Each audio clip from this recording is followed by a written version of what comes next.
Aujourd'hui, on va parler du rap chrétien. Allez, let's go. C'est le podcast du pasteur. Bonjour à tous, je vous souhaite la bienvenue dans le podcast du pasteur, le podcast qui a pour but d'apporter un peu de nuance et de lumière dans ce monde sombre et gris. Et je suis votre hôte, le pasteur Tito Moutiébélé, le pasteur sympa, le pasteur que tout le monde aime bien, le pasteur qui est toujours gentil. Ah non, c'est n'importe quoi. J'espère que j'essaie de trouver un truc, mais non, non, tout ce que je disais, j'espère que vous allez bien, que votre semaine se passe bien. On s'approche petit à petit de l'épisode 50. Aujourd'hui, c'est l'épisode 49. On a des chouettes choses prévues pour vous, hein. Voilà, alors on va parler de nos 3 rubriques dans ce podcast. La première rubrique, c'est Spotlight. C'est la rubrique où j'essaie de mettre la lumière sur quelques créateurs, artistes, chrétiens. La deuxième rubrique, c'est les news du pasteur, où je vous raconte ce qui se passe dans ma vie. La troisième rubrique, c'est le dossier du pasteur, ce qui se passe dans le monde chrétien. Allez, c'est parti pour notre première rubrique, Spotlight.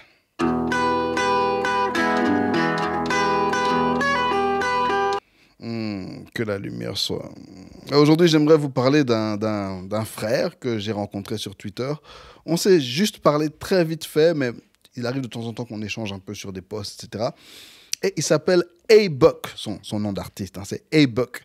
Ce qui est super intéressant avec lui, c'est qu'il est à la fois rappeur chrétien et catcheur professionnel. He's a professional wrestler. Donc c'est un Français, hein, d'origine, je pense, congolaise, ouais, clairement.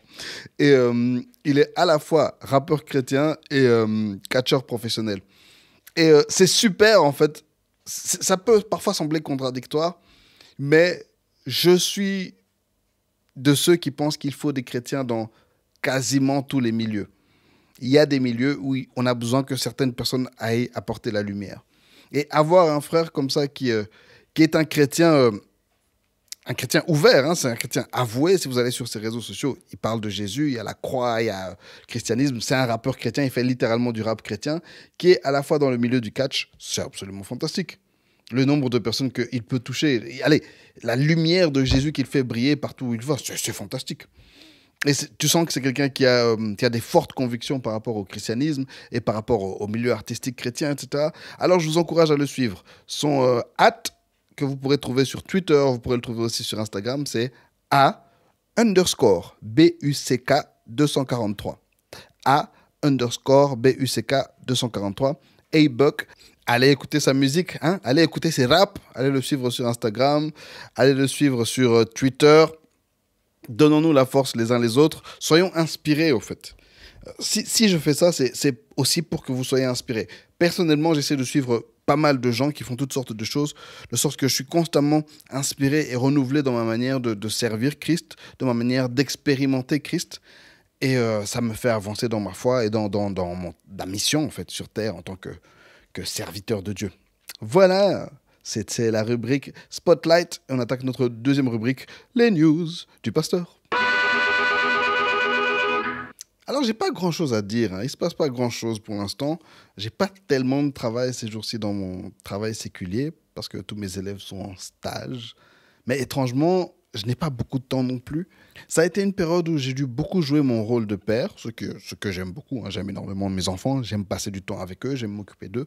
Et pour l'instant, tous les deux passent un peu par des petites phases transitoires, hein. Ce qui est très spécial avec les enfants, c'est ces périodes où ils vont acquérir un nouveau skill. Par exemple, la période où tu dois apprendre à marcher, apprendre à manger tout seul, apprendre à dormir tout seul. À chaque fois, c'est des petites périodes un peu compliqué pour l'enfant, un peu compliqué pour les parents.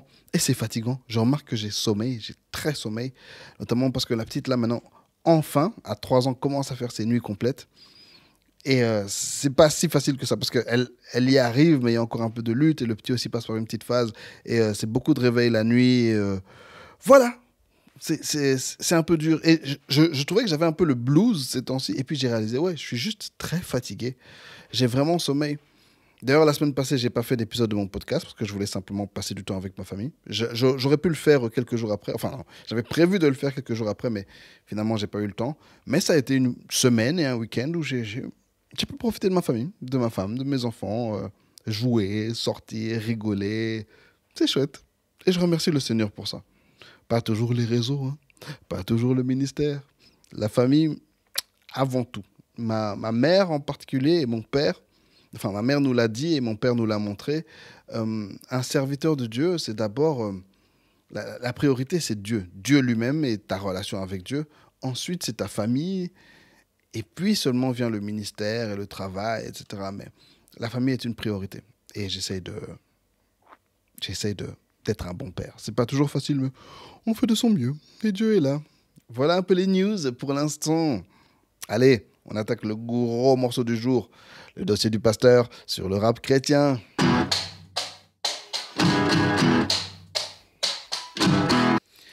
Parfois, j'écoute les intonations que j'ai dans ce podcast et je me dis, mais qu'est-ce qui se passe dans ma tête, en fait? Qu'est-ce qui se joue là-dedans?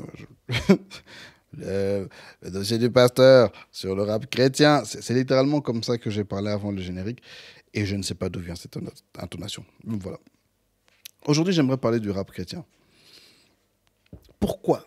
En fait, l'autre jour, j'ai vu la pub pour un concert ici à Bruxelles, dans le Palais 12, c'est une des grosses salles de la ville, hein. Une petite arène, enfin une grande arène, une arène. Et c'était pour un concert du groupe Skillet. Skillet, c'est un groupe de métal chrétien. C'est un groupe qui a une certaine notoriété et qui a aussi un certain âge. Ils sont plus tout jeunes. Et ça m'a rappelé aussi un TikTok qui circulait pas mal la semaine précédente où j'ai vu cette annonce avec une fille qui se fait un peu insulter parce qu'elle fait du métal chrétien et elle est en train de chanter sur un morceau avec, vous voyez, les voix de métal là. Yahweh, let your name be heard. Je sais pas si vous avez entendu ça. Et c'est horrible. C'est un truc de fou. Mais voilà. Bon, Skillet, c'est pas les plus hardcore, hein. C'est pas le groupe le plus... c'est pas le groupe le plus choquant, le plus violent. Mais voilà, ça reste du métal. Et j'étais en train de me poser la question, est-ce que je vais aller voir un concert de métal chrétien? Est-ce que c'est quelque chose que je suis en train de considérer? Et est-ce que je vais le faire, en fait? Voilà. Et j'ai repensé à pas mal de discussions que j'ai pu avoir ces dernières années sur Twitter par rapport au rap chrétien. Parce que c'est intéressant d'entendre certaines personnes, d'écouter certaines personnes qui insultent le rap chrétien. Certains chrétiens, hein, qui minimisent, Ouais, surtout des jeunes, c'est spécial. Je pensais qu'on avait dépassé cette étape. Mais ouais, c'est intéressant. Mais une chose que je réalise, c'est que beaucoup n'ont pas le même parcours que moi. Dans mon église, la Nouvelle-Jérusalem de Bruxelles, ça fait depuis 1993 qu'on a officiellement commencé la musique moderne. Dans le sens où notre pasteur de la musique actuelle, notre pasteur de la louange actuelle, pasteur Serge Kiavila, à cette époque-là avait fondé avec mes frères et sœurs et d'autres jeunes de l'église un groupe qui s'appelle Stand Up, dont moi-même j'ai fait partie pendant 15 ans. Et c'est un groupe qui faisait du funk, du rap, de la soul à l'époque, hein, et puis du R&B et de la pop par la suite. Et à l'époque, ça avait fait un peu un tollé dans l'église. Je me souviens d'une maman qui avait dit c'est le monde dans l'église. Mais c'est un groupe qui a duré maintenant, on est en 2023, c'est un groupe qui maintenant a 30 ans. Et donc ça fait 30 ans qu'on a accepté dans mon église le fait que on fait la musique qu'on doit faire. On fait la musique qu'il faut faire. À l'époque, moi j'étais jeune, en 93 j'avais 10 ans. Je suis entré dans le groupe à 15 ans. Mais voilà, l'objectif était de faire de la musique qui correspondait au fait, aux normes de l'époque. Et notamment Papa Serge, Pasteur Serge, c'était la musique avec laquelle lui-même avait grandi et évolué. Et ça, c'est peut-être la première chose que je comprends pas, en fait. Quelqu'un qui, toute sa vie, a fait du rap. Quelqu'un qui, toute sa vie, a baigné dans un certain milieu musical. Vous voulez qu'il entre à l'église, qu'il se convertisse à 30 ans, et soudainement, il commence à faire de la musique comme Papa Alain Moloto? Pour les cathos, vous voulez que quelqu'un soudainement se mette au chant grégorien? Qui a décidé que la musique de l'an 800 était ça, la musique du ciel? Qui a décidé que la musique de 1990 était la musique du ciel? Qui a décidé que les styles de musique faits par les Blancs étaient la musique du ciel? Le rock Hillsong, Pour certains, c'est ça la norme. C'est ça, non, il faut faire Hillsong. C'est ça, ce genre-là, c'est ça la musique chrétienne. Tout le reste, non, c'est du n'importe quoi. Mes amis cathos, Glorious, c'est ça. Non, ça, c'est la musique chrétienne. Le reste, non, c'est. Non, on veut faire entrer le monde dans l'église. Non, en fait, vous faites que copier. Vous faites que. Qui a décidé, en fait et pourquoi c'est toi? Genre, qui a décidé que c'est toi qui peut décider ce qu'est de la musique chrétienne? Ça, c'est très étrange. Déjà, juste ce raisonnement de base où quelqu'un qui vient d'un certain style de musique doit changer par rapport, juste par rapport à vos goûts musicaux à vous. C'est très bizarre. C'est un raisonnement vraiment avec lequel j'ai du mal à accrocher parce que, voilà. Maintenant, encore une fois, nous, c'est la nuance. Hein. Podcast du pasteur, vous savez, c'est la nuance. Clairement, il y a deux tendances qui... Ok, donc le premier cas que je vous ai donné, c'est quelqu'un qui se convertit à un certain âge, qui a, par exemple, 20 ans de musique dans le rap, et puis maintenant, soudainement, doit faire de la rumba, ou je sais pas, j'en sais rien, ou du rock, ou de la musique classique, parce que voilà, on a décidé que la musique de 1500, c'est ça, la musique chrétienne. Voilà. Je sais pas. Ça, déjà, c'est bizarre. Maintenant, il y a une autre chose, c'est que certains, quelqu'un comme moi, par exemple, j'ai grandi effectivement dans certains styles de musique moderne, dans le black gospel plutôt. La musique du monde, ça n'a jamais été trop mon délire. J'ai jamais été à fond dans quoi que ce soit dans la musique du monde. Même, je dirais, un peu dans le jazz, un peu dans tout, un peu dans la musique de film, un peu dans différents trucs, mais jamais à fond. Mais on veut faire un style de musique pour aller toucher les jeunes, pour aller toucher les gens qui sont dans un certain style de musique. Ça, encore une fois, c'est pas seulement les jeunes. Tu peux faire un certain... Prenons le cas du jazz. Tu dis, bah, je vais faire du jazz chrétien pour toucher les fans de jazz. Je vais faire de la drill chrétienne pour que un jeune qui est dans ce milieu de la drill voit quelqu'un qui lui ressemble, entend de la musique qui parle à son oreille, et puis à un moment, il s'arrête sur le message, et puis là, il entend Christ. Il y a plusieurs vidéos qui ont été virales sur TikTok, sur Twitter, etc. C'est par exemple des musiques chrétiennes qui sont jouées en boîte de nuit. Comment ne pas te louer? Jouer en boîte de nuit. Je ne sais plus quel autre morceau de je ne sais plus qui, encore une fois, joué en boîte de nuit. Et certains étaient choqués. Je comprends qu'on soit choqué par le fait que peut-être des non-chrétiens jouent de la musique chrétienne juste comme ça parce que ça sonne bien. Et on se dit, ouais, non, ils vont aller en enfer. Ok, je comprends un peu que on n'aime pas le fait que les gens prennent notre chose sacrée, nos choses à nous, et les utilisent de manière banale. Mais d'un côté, mes frères et sœurs, que le nom de Jésus soit glorifié. Que le nom de Jésus soit annoncé partout. La parole de Dieu nous dit qu'un jour, tout genou fléchira et toute langue confessera que Jésus est Seigneur à la gloire du Père. Mais que ça se fasse, que le nom de Jésus soit annoncé en boîte de nuit. Le jour où on me dira qu'un de mes morceaux a été joué en boîte, oh, gloire au Seigneur. Surtout que je sais que je fais de la musique pour Jésus, de la musique qui annonce Jésus. Ce jour-là, gloire au Seigneur. À l'époque, justement, avec le groupe Stand Up, vers les années 2012-2013, avant que je quitte et que ma génération se dissolve, on a commencé petit à petit à être invité dans des événements non chrétiens. Tout ça s'est passé notamment parce qu'on a été invité à chanter à un festival contre la drépanocytose, mais de awareness, un festival qui essaie de parler de la maladie et de la drépanocytose. On a chanté à ce festival dans un parc. Et quelques semaines après, on a reçu un email. En fait, c'était les membres d'un journal, le staff d'un journal un peu de mode, fashion, comme ça. Ils nous avaient entendus ce jour-là, de leur fenêtre. Ils avaient enregistré une vidéo de nous, de leur fenêtre. Ils étaient pas loin du parc. Et ils ont tout fait pour nous retrouver. Ils ont contacté les organisateurs, etc. Et ils nous disaient, on a vraiment kiffé votre musique. Et on organise la sortie de une soirée, en fait, pour la sortie de notre nouveau numéro. On aimerait que vous veniez chanter. Et vous vous retrouvez dans une soirée, mais mondaine, avec de l'alcool, avec de la musique du monde, avec que des non-chrétiens, en train de chanter vos chansons de Jésus. Et puis après, les gens viennent te dire... Et les gens sont là, partiellement saouls et tout. Certains viennent te dire, ouais, franchement, ce que vous avez chanté, ça m'a touché, etc. Oui, exactement. C'est pour ça que Jésus traînait avec les prostituées, il allait manger chez les publicains, etc. Parce qu'ils ont besoin Ils ont besoin de la parole de Dieu. Si eux n'ont pas besoin de la parole, qui a besoin de la parole? C'est pour eux qu'on est venu.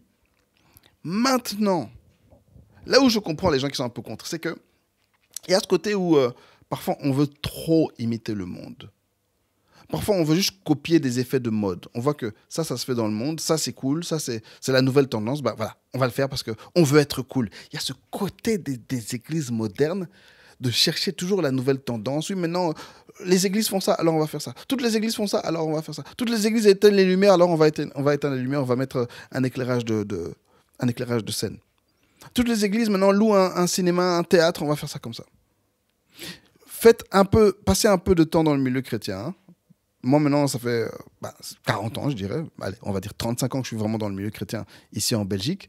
Et j'ai fréquenté des églises un peu partout dans le monde, dans le cadre du ministère. Et tu vois les tendances. À un moment, c'était le bois. Hein, il y a 20 ans, c'était partout, on essayait de mettre du bois un peu dans les églises. Puis à un moment, c'était les drapeaux. Les gens commençaient à mettre des drapeaux, des banderoles comme ça. Et puis à un moment, c'est devenu les écrans. Moi, j'ai connu l'époque encore où c'était les recueils. Hein. On avait tous le recueil sous la chaise. Et puis tu arrivais, vous chantez le recueil. Les transparents.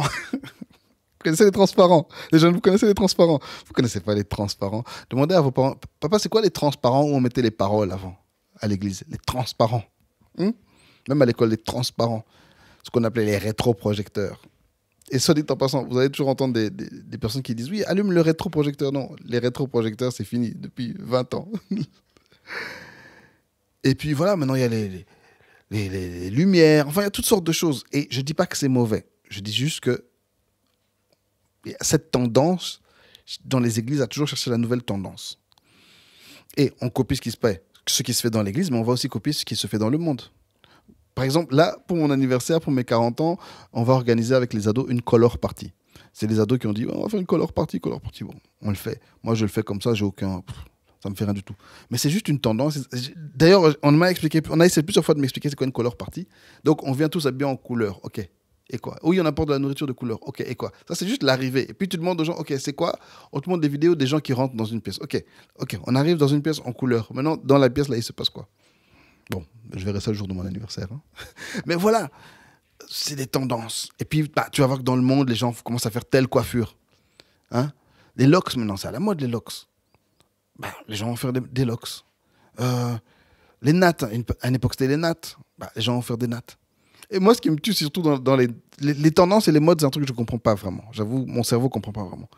Parfois, quelqu'un vient avec un truc qui existe déjà. Genre quand, comment il s'appelle, Coco Jojo, Guy de Besbar a débarqué avec sa coiffure, un peu ses nattes, machin. Et tu vois, les gens commençaient à faire ça.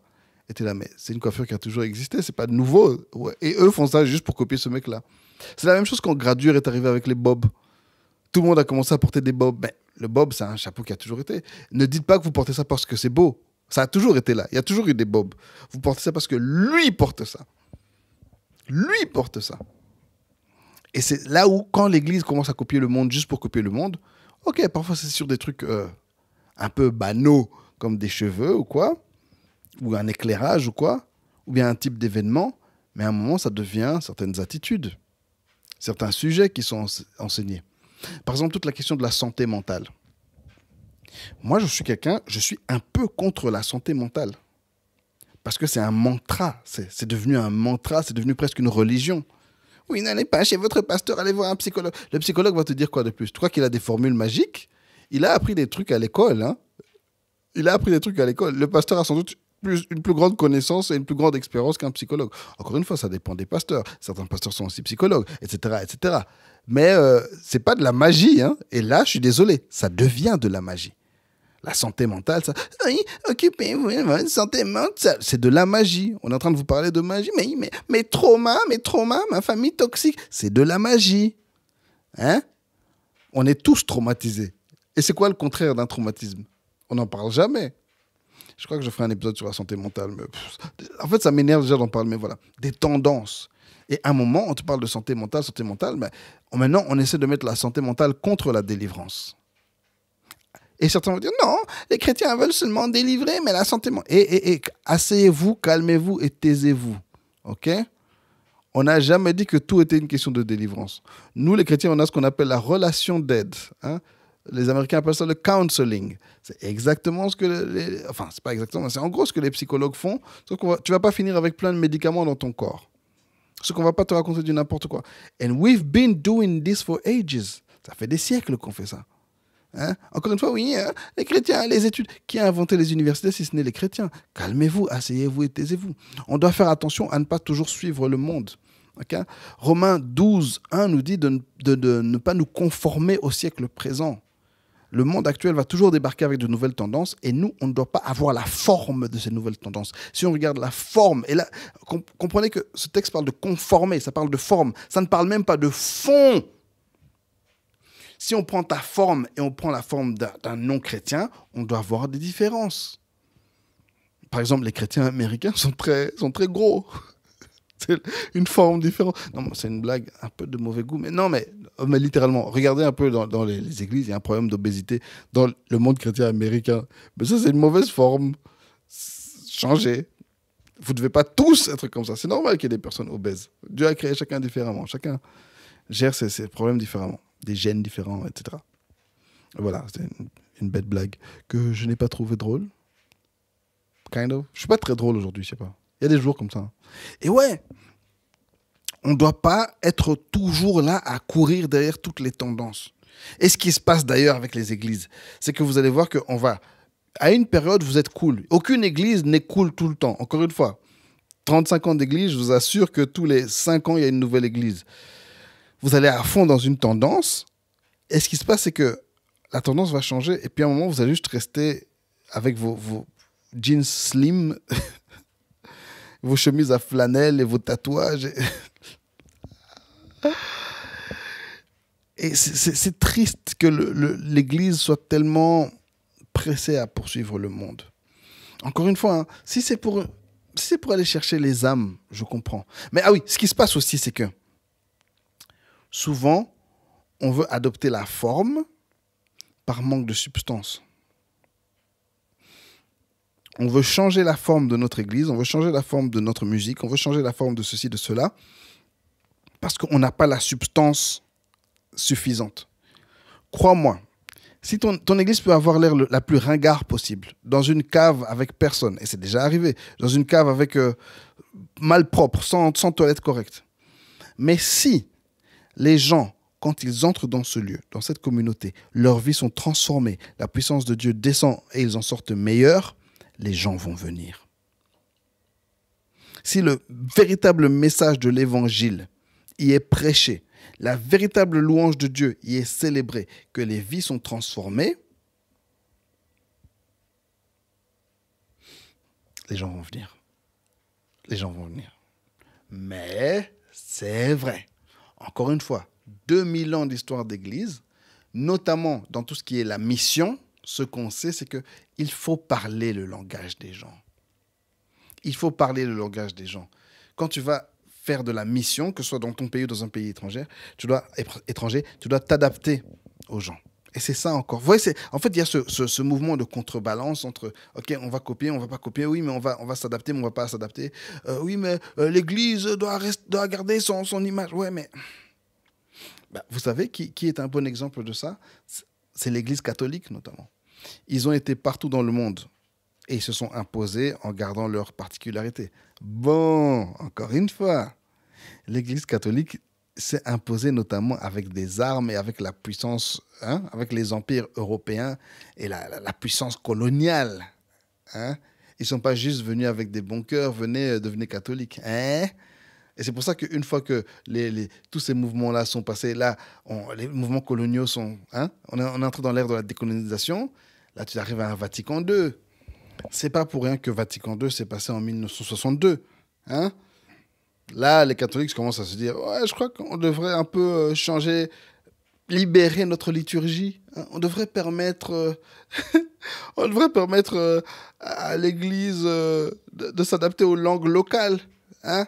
À la même époque où il y a la libération des mœurs, à la même époque où il y a la libération des anciennes colonies qui se libèrent. Hein. Donc voilà, l'exemple a ses limites. Mais voilà, à un moment, ils ont dû se poser la question. Tout ça pour dire que c'est ce genre de truc qui demande beaucoup de subtilité et on doit être guidé par le Saint-Esprit. Je pense que vraiment, littéralement, il y a des moments où on doit rester et des moments où on doit s'adapter. Il y a des tendances qu'on doit suivre, il y a des tendances qu'on doit oublier. Et il faut être humble et réellement guidé par le Saint-Esprit parce que c'est pas si simple. Il y a toute une réalité spirituelle encore qui est derrière. En fait, pendant que je fais ce podcast, je réalise qu'il y a plein de trucs que j'ai pas écrits et que je pensais qu'il serait court, mais il sera long. J'aurai pas le temps de l'enregistrer maintenant, donc je vais le terminer une prochaine fois. Mais bon, on est ensemble jusqu'à présent. Et tout ça pour dire, il y a un texte. Là, je suis toujours dans l'introduction. Il y a un texte qui me vient très fort lorsqu'on parle de ça. C'est Matthieu chapitre 11, versets 6 à 24. C'est Jésus dit, à qui comparerai-je cette génération, hein? Matthieu chapitre 11, versets 16 à 24. Il dit, vous êtes comme des enfants. On a joué des chansons tristes pour vous, vous n'avez pas pleuré. On a joué des chansons joyeuses pour vous, vous n'avez pas rigolé. C'est ça la génération actuelle. Il dit, Jean-Baptiste est venu, il jeûnait. Il avait une vie stricte. Il n'était pas avec les païens, il prêchait la repentance. Vous voyez, il y a certains chrétiens qui disent, oui, non, on ne prêche plus assez la repentance, il faut prêcher la repentance. Repentance. Jean-Baptiste est venu. Vous lui avez dit quoi? Oh, lui, il a un démon. Et puis il dit, le Fils de l'homme, moi, Jésus, je suis venu. Je buvais. Jean-Baptiste, il ne buvait pas. Moi, je buvais. Bien habillé, en ville, avec tout le monde.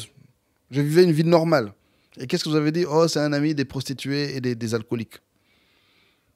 Vous n'êtes jamais content. Vous n'êtes jamais content.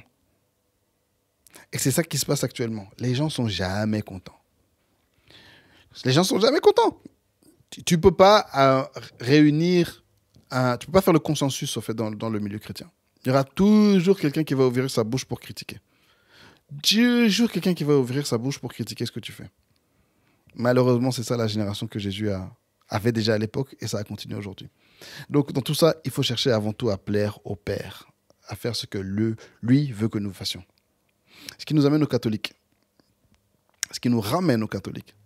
Un truc que j'ai remarqué, c'est que beaucoup de jeunes catholiques critiquent la musique du monde, la musique chrétienne, le rap chrétien, la musique moderne chrétienne. Et je me demandais pourquoi, jusqu'à ce que j'ai une illumination. Et je me suis rappelé que j'ai grandi dans une école catholique. Et un des trucs avec les catholiques, c'est que eux, ils écoutent la musique du monde. Un catholique, il n'a pas de problème avec la musique du monde tant que c'est pas de la musique obscène. Les catholiques, ils peuvent écouter plus ou moins de tout. Les catholiques, ils font ce qu'ils veulent et puis ils vont se confesser en confession. Mais même la musique du monde, c'est même pas un péché.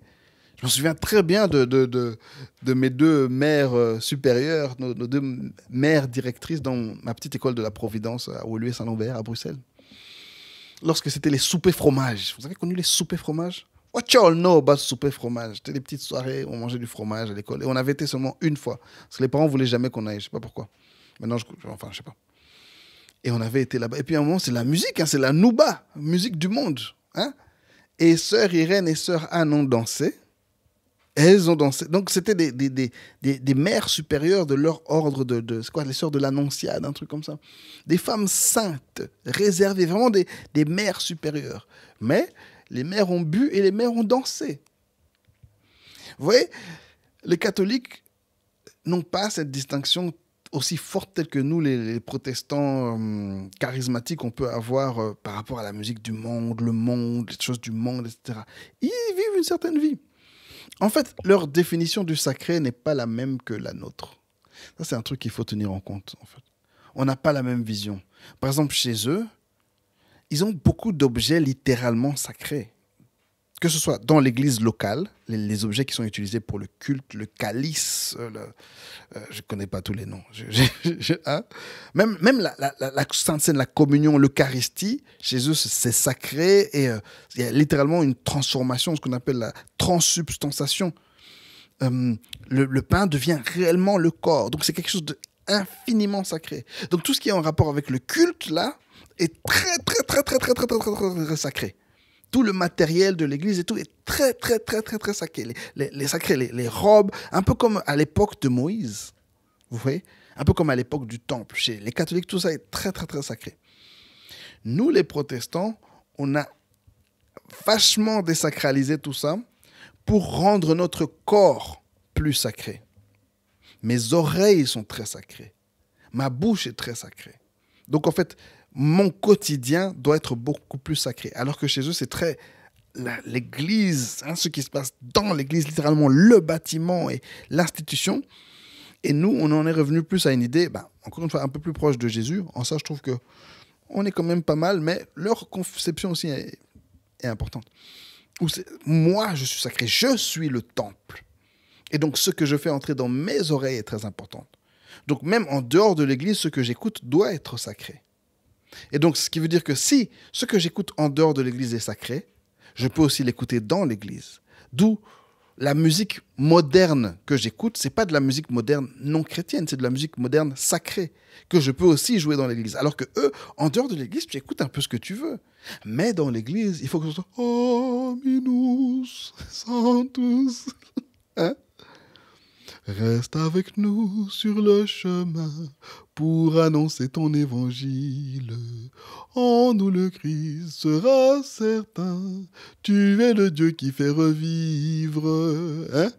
Ah, j'ai un petit passé de catho, donc voilà, je comprends un peu ces choses. Donc tout ça pour dire que c'est pour ça qu'on a un malentendu. Nos notions de sacré ne sont pas les mêmes. Mes chers amis catholiques, n'oubliez pas Vatican II. N'oubliez pas que quand les guitares, les instruments de musique ont été introduits dans les églises, ça a été aussi la guerre. Même pas, vous savez, on va même pas laisser dans mes frères cathos. Quand les langues locales, quand le français a été introduit dans la messe, c'était chaud. Certains, jusqu'à présent, n'acceptent toujours pas le français dans la messe. Ils veulent encore le latin. Donc, avant de nous jeter la pierre à nous qui avons introduit d'autres styles de musique dans l'église, rappelez-vous de ce qui s'est passé dans l'église catholique. La liturgie moderne a été transformée. Il a fallu un moment moderniser. Et certains allaient te dire, c'est le monde dans l'église. Mais il y a aussi un autre petit détail à propos de vous, mes frères catholiques. C'est un petit fond de racisme et de xénophobie chez certains catholiques d'origine européenne. Quand vous voyez des noirs, des gens de couleur en train d'un peu trop s'amuser à l'église, vous n'aimez pas ça. Quand vous voyez des noirs, des gens de couleur en train de jouer de la musique de noirs, des gens de couleur à l'église, vous n'aimez pas ça. Pourtant, quand c'est Glorious qui vient avec du rock, il n'y a pas de problème. Mais le rock reste quand même un style de musique de noir fondamentalement. Mais soit. Quand c'est Glorious, même quand c'était exo chez les catholiques, il n'y avait pas de problème. Quand c'est Maurice Carême, what you all know about Maurice Carême? Quand c'est Maurice Carême qui vient chanter de la chanson française à la comment il s'appelle, Jacques Brel, là, il n'y a pas de problème. Mais quand c'est un peu trop coloré, là, ça devient problématique. J'ai dit Maurice Carême. Est-ce que c'est vraiment Maurice Carême? Je sais plus, j'ai oublié en fait. Là, je suis sur Google. Est-ce que Maurice Carême faisait vraiment de la musique? Je sais pas. Je crois que j'ai tout mélangé. Non, Maurice Carême, c'était un poète.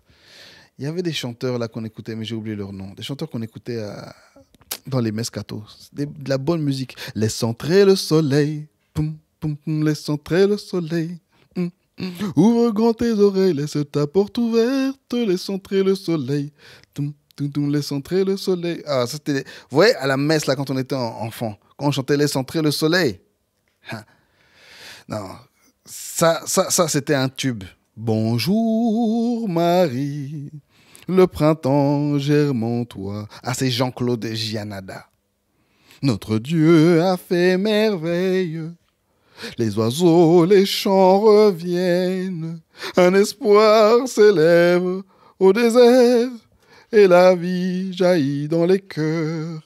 Un espoir se lève au désert. Et la vie jaillit dans le cœur. Ah là là là là là. Ça, c'était les primaires. Good times, good times. Ça va. Quand tu chantes ça va. Non, ça, c'est religieux. Mais il suffit que les petits noirs s'agitent un peu. Et là, ça devient problématique. Donc, regardez un peu vos âmes. Regardez un peu vos âmes. Et ça, c'est un peu le message que je dois vous dire à tous. Faites attention au jugement. Hein? Faites attention à la manière dont le Seigneur va nous juger par rapport à ce qu'on juge. Parce qu'il y a des choses qui ne nous concernent pas, en fait. Il y a des trucs qui ne te concernent pas. Ça, c'est un truc que j'ai compris par rapport au milieu chrétien. Il y a des ministères qui ne te concernent pas. Quelqu'un va évangéliser les gangs. Tu n'es pas en train d'évangéliser les gangs. Ferme ta bouche. Moi, par exemple, je suis dans le ministère des ados et de la jeunesse. Most of your people, la plupart d'entre vous, les gens, vous ne pouvez pas faire ce que je fais. La plupart d'entre vous, vous ne pouvez pas faire ce que je fais. Vous n'êtes pas dans la réalité de ce que je vis. Vous ne connaissez pas du tout ce qu'on fait. Venez pas parler, en fait. Vous comprenez rien au ministère des ados, vous comprenez rien au ministère de la jeunesse. Est-ce que tu as déjà emmené un ado à accepter le Seigneur? Non, parle pas, ça ne te concerne pas. Quelqu'un va faire un ministère, je ne sais pas dans quel pays, ça ne te concerne pas, parle pas. Parle pas. Ça ne te concerne pas. Est-ce que toi, tu vas donner à manger aux pauvres? Non, ça ne te concerne pas. Ça ne te concerne pas, c'est pas pour toi, laisse. Fais pas de commentaires, fais pas de tweets. Viens pas voir le pasteur à la fin du culte, ça ne te concerne pas. Il y a des gens qui ont des ministères de ouf, Dieu les a appelés à faire des trucs de gudin. Encore une fois, tu as Jésus, Jean-Baptiste. Jean-Baptiste, il s'habillait en habit d'animaux. Si aujourd'hui un gars vient habillé en habit d'animaux, il te dit ouais non, je sers Dieu et tout, tu vas dire non, tu es un sorcier. Voici ce qui s'est passé déjà à l'époque de Jean-Baptiste. Mais le ministère ne le concernait pas, ça ne vous concerne pas, laissez. Vous êtes des religieux à Jérusalem, pharisiens, ça ne vous concerne pas. Lui il est en train de ramener le peuple à Jésus. Même chose, Jésus, il allait dans les fêtes. À l'heure actuelle, quelqu'un dit non, moi mon ministère ça allait évangéliser dans les fêtes, dans les bars. Tu vas dire non, tu es un sorcier. T'es un païen, arrête. Mais c'est parce que ça ne te concerne pas. Ça te concerne pas. Toi, t'es pas dans les fêtes. Moi, je suis pas dans les fêtes. J'ai jamais été dans les fêtes, ça me concerne pas. C'est pas mon milieu, ça me dit rien, je comprends rien. Oh non, la drill chrétienne. Moi, la drill, ça me dit rien, ça me concerne pas. Ça me concerne pas. Maintenant, c'est vrai. On a besoin de l'unité du corps du Christ. On a besoin aussi des conseils des anciens parce que il y a certains jeunes qui font tel style de musique juste parce qu'ils veulent être cool. J'en ai déjà parlé précédemment dans ce podcast. Mais il y a cette balance, ce mouvement de balancier où il faut faire attention. Les jeunes n'allaient pas copier le monde, n'allaient pas chercher tous les codes du monde. Parce qu'à un moment, on perd ce qu'on est. Et puis à un moment, tu perds le focus. Tu perds le focus et tu mets l'accent sur des choses pas nécessaires. Par exemple, dans le milieu du rap chrétien américain, le Christian hip-hop, CHH. Un truc que je déplore, c'est... par exemple, il y a un rappeur que j'aime beaucoup qui s'appelle KB. C'est un rappeur très théologique. Et avec son ami Amin, ils ont un podcast qui s'appelle Southside Rabbis, les rabbins de Southside, c'est leur coin là, d'où ils viennent. Et je trouve que dans leur podcast, ils défendent un peu trop les tatouages. Et ça, c'est un truc que je trouve aussi chez beaucoup de rappeurs américains. Vous défendez trop les tatouages. Ok, d'accord, vous êtes pour tatouage. Que Dieu vous bénisse, gloire à Dieu. Mais quand ça devient votre cheval de bataille, pourquoi c'est votre cheval de bataille? Allez défendre la veuve et l'orphelin. Vous voyez ce que je veux dire? Oui, non, on veut que les chrétiens puissent se faire des marques sur la peau. C'est bête, c'est un combat bête. J'avais fait tout un podcast sur le tatouage, où je dis aussi que ceux maintenant qui sont trop contre les tatouages, c'est aussi bête, c'est de la bêtise. Mais à un moment, quand tu veux trop mettre ça en avant, il faut que le Seigneur te ramène à de l'humilité. C'est toujours dans le même débat par rapport à la viande sacrifiée aux idoles. Paul a dit, en fait, ton travail aussi, c'est de ne pas faire chuter ton frère. Si tu sais qu'il y a des frères qui sont plus faibles, ne les fais pas chuter. Tu sais que toi, tu écoutes telle musique, que tu es dans tel style, tu t'habilles de telle manière, mais à des moments, fais attention. C'est pour ça aussi que parfois, dans certaines églises, tu ne peux pas porter tous les habits que tu veux. Tu ne peux pas avoir la coiffure que tu veux. Il faut un peu t'adapter pour que les gens ne pêchent pas à cause de toi. Je vais m'arrêter là, en fait. Je vais aller travailler. J'ai mon travail qui m'attend. La suite dans un autre numéro. Non, mais ça dit en passant, je viens de regarder l'heure. Ça fait déjà 40 minutes qu'on est là. Ouais, je crois que je vais poser le podcast là. Et je ferai cet épisode dans 2 numéros. On s'arrête sur un cliffhanger. Oh! Un podcast mystérieux. Le pasteur Tito arrivera-t-il à élucider la question du rap chrétien? L'église sera-t-elle réunie sur ce sujet tellement problématique? Vous le saurez en vous connectant la semaine prochaine pour le 50e épisode du podcast du pasteur.